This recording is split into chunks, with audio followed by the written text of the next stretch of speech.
Уақыт ағымымен әлемдегі кейбір тіршілік иелері өзгеріске ұшырап, жойылып кетіп жатыр. Кейбіріне қатал табиғат әсер етсе, кейбіреулері жер бетінде адам баласы көбеюі себепті біздің қолымызбен жасалған қателіктердің салдарынан жер бетінен жойылуда. 21 ғасыр басталғаннан бері әлем бойынша әр жыл сайын 3-5 түрлі жан-жануардың тұқымы құрып жойылады екен. Армысыздар, сіздермен бірге оттаймыз арнасы. Біз бүгін сіздерге адамдардың кесірінен жойылып кеткен ерекше жануарлар жайлы айтатын боламыз.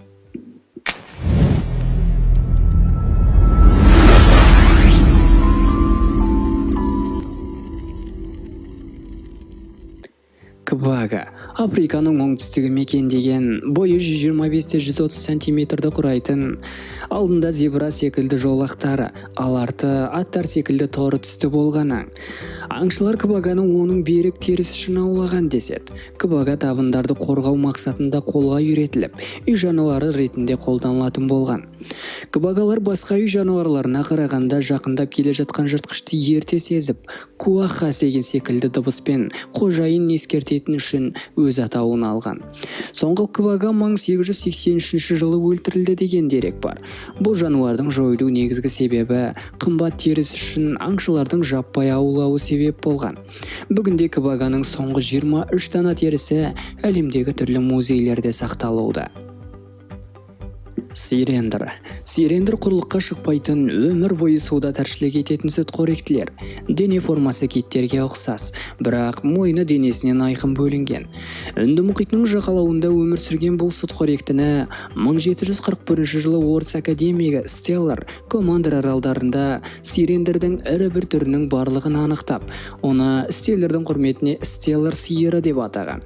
Сирендер көбінде теңіздердің жиектерінде жүретін, әрі адамнан қашпайтын, еті мол, баяу қозғалатын болғасын, адамдар жаппай аулауы салдарынан Стеллар анықтағаннан кейін санының көптігіне қарамастан небәрі 25 жылдың ішінде жойылып кеткен. Бүгінде бұл жануарды еш жерден кезіктірмейміз. Қалталы қасқыр немесе тасман қасқыры. 17 және 18 ғасыр басында қалталы қасқырдың саны өте көп болып, Тасманияда кең таралған болатын. 18 ғасырдың 30 жылдары мал шаруашылығына зиян келтіріп, фермерлердің қой, сиыр тауықтарына шабуылдауы себепті Тасмания тұрғындарының жауына айналды.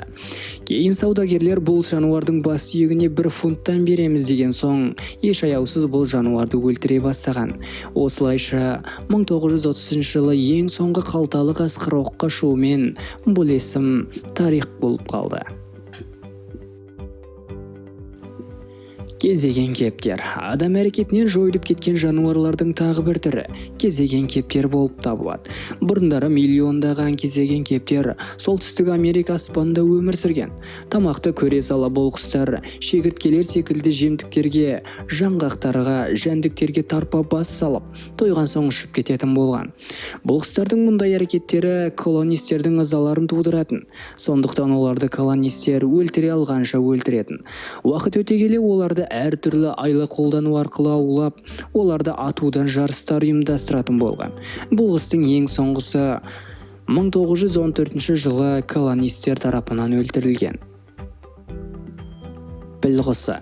Салмағы 730 килограмм, бойы 3 метр аралығында болған бұл құс Мадагаскар аралында өмір сүрген ұшпайтын құстардың арасындағы ең ірісі болды. Оның жұмыртқасының салмағы 10 килограммға жуық болған. Кейін Мадагаскар аралын қоныс етуші адамдар саны көбейгендіктен оларды аулап қорек ете бастады. Мадагаскар аралы жер көлемі кішкентай болғасын адамдардың қолына тез түсіп жойылып кеткен деседі.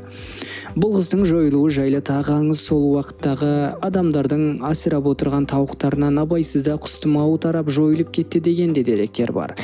Қандай себеппен болса да, бұл құс шамамен 11 ғасырда жойылып кеткені анықталды.